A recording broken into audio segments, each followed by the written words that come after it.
అందరికీ praise the lord. ఈ ఉదయకాల సమయం దేవుడు నీకు ఇస్తున్న వాగ్దానము యోహాను సువార్త 14వ అధ్యాయము 1వ వచనం. మీ హృదయమును కలవరపడనీయకుడి, దేవుని యందు విశ్వాసం ఉంచుచున్నారు, నా యందును విశ్వాసం ఉంచుడి.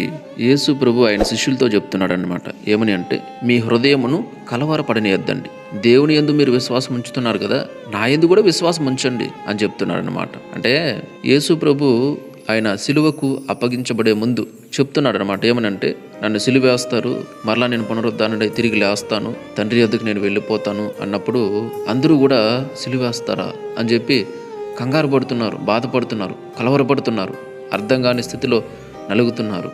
అందుకు పేతురు యేసైతే ఏం చెప్తున్నాడంటే, ప్రభువా, నేనెందుకు ఇప్పుడు నీ వెంట రాలేను, నీ కొరకు నా ప్రాణం పెడతాను అని చెప్పేసి చెప్తున్నాను అనమాట.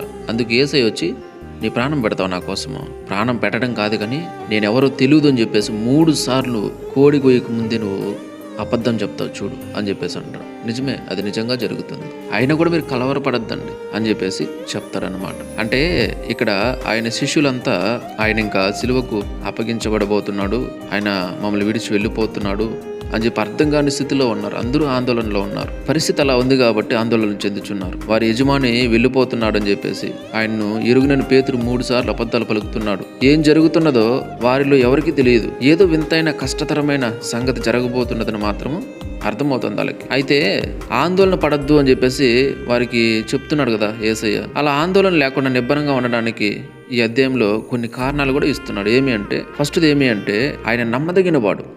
చెప్పాడు కదా, నమ్మదగినవాడు. మీరు కలవరపడద్దండి, నేను మరలా వస్తాను, మీతో మాట్లాడేసి తర్వాత తండ్రి వద్దకు వెళ్తాను, మీ కొరకు స్థలము సిద్ధపరచి వెళ్ళుచున్నాను అంటాడు. నేను వచ్చి మరలా మిమ్మల్ని తీసుకెళ్తాను అని చెప్తున్నాడు అనమాట. కాబట్టి నమ్మదగినవాడు. జరుగుతున్న పరిస్థితుల గురించి ఆందోళన, చింత, కంగారు ఆయన ప్రజలు ఎప్పుడైనా జయించదగిన మార్గం ఏమి అంటే, దేవునిలో అంటే క్రీస్తులో నమ్మకంగా ఉండాలి, నమ్మకం ఉంచాలి.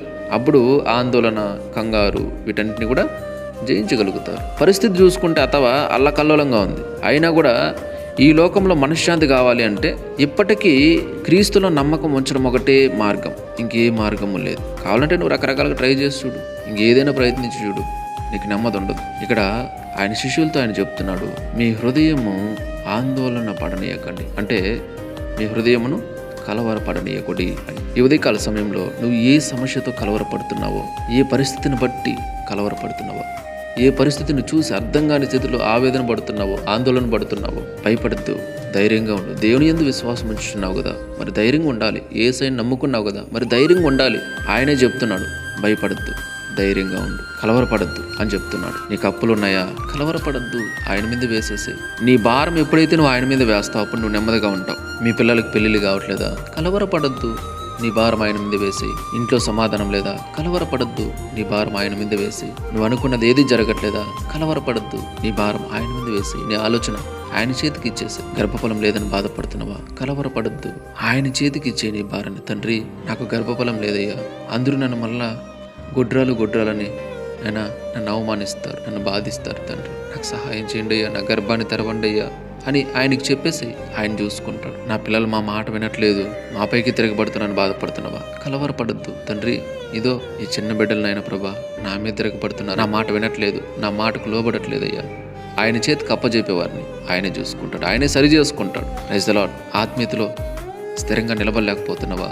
చెప్పు ఆయనకే అంతే. తండ్రి, మీ కొరకు నిలబడాలనుంది, మీ కొరకు నడవాలనుంది, మీ చిత్తం చేయాలని ఆశ ఉంది, కానీ స్థిరంగా నిలబడలేకపోతున్నా, నాకు సహాయం చేయండి తండ్రి. నేను స్థిరంగా మీ కొరకు నిలబడాలి, నేను ఏదో ఒకటి చేయాలి మీకోసం, నాకు సహాయం చేయండి. ఈ లోకం నన్ను లాగుతుంది, ఈ ఆకర్షణలు నన్ను లాగుతున్నాయి నాయన, నా వల్ల కావట్లేదు, నేను వీటిని జయించలేకపోతున్నానని చెప్పి ఆయన చేతికి ఇచ్చేసి ఆయన చూసుకుంటాడు, ఆయనే నేను నిలబెడతాడు.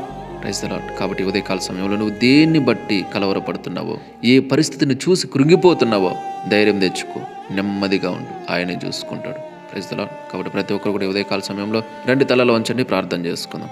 మహాపరిశుద్ధుడ, ప్రేమ నమ్మకం గల తండ్రి, వందనాలు, కృతజ్ఞతలు చెల్లించుకుంటున్నాను దేవ. ఈ ఉదయకాల సమయంలో మరొకసారి తండ్రి, ఈ మాటలు వినుచున్న ప్రతి ఒక్కరిని కూడా మీరు ధైర్యపరుస్తున్నందుకు స్తోత్రాలు. మీ హృదయమును కలవరపడనీయకండి, నేను మీతో కూడా ఉన్నాను అని చెప్పి మాకు తెలియజేసినందుకు స్తోత్రాలు. ఈ ఉదయకాల సమయంలో ఎంతమంది ఏ పరిస్థితులను బట్టి కృంగిపోతున్నారు, కలవరపడుతున్నారు తండ్రి. అనారోగ్యాలు కావచ్చు, మీరు స్వస్థపరచగలరు. గర్భఫలం లేక బాధపడుతున్న వారు కావచ్చు, వారికి మీరు గర్భాన్ని ఇవ్వగలరు, గర్భఫలాన్ని దయచేయగలరు. వారి పరిస్థితులు ఏ ఉన్నను వాటిని మీరు మార్చగల సమర్థుడు. కాబట్టి తండ్రి, మిమ్మల్ని బట్టి, ఈ మాటలను బట్టి వారు ధైర్యం తెచ్చుకొని, నా దేవుడు ఖచ్చితంగా ఈ ఉదయకాల సమయంలో నా కార్యం చేస్తాడు, నన్ను స్వస్థపరుస్తాడు, నా గాయములన్నింటినీ మానుపుతాడు, నా ప్రతి పరిస్థితిని మారుస్తాడు, నా జీవితంలో అనేక గొప్ప అద్భుత కార్యాలు, ఆశ్చర్య కార్యాలు చేస్తాడు అని వారందరూ నమ్మి, దేవా మీ యందు విశ్వాసం ఉంచే కృపను, భాగ్యం అందరికీ ఇవ్వండి తండ్రి. వందనాలు చెల్లించుకుంటూ సహాయం చేయమని ప్రార్థిస్తున్నాను తండ్రి. తోడుండండి దేవా. అదే రీతిగా ఈ వాక్యం ఎంతమంది అయితే చూస్తున్నారో, వింటున్నారో, షేర్ చేస్తున్నారో, పేరు పేరున అందరినీ జ్ఞాపకం చేసుకోండి. దీవించమని, ఆశీర్వదించమని, సహాయం చేయమని యేసయ్య అతి పరిశుద్ధ నామములో ప్రార్థించి, స్తుతించి, ఘనపరిచి వేడుకుంటున్నాను తండ్రి. ఆమేన్. దేవుడు మీ అందరిని దీవించి ఆశీర్వదించును గాక. ఆమేన్.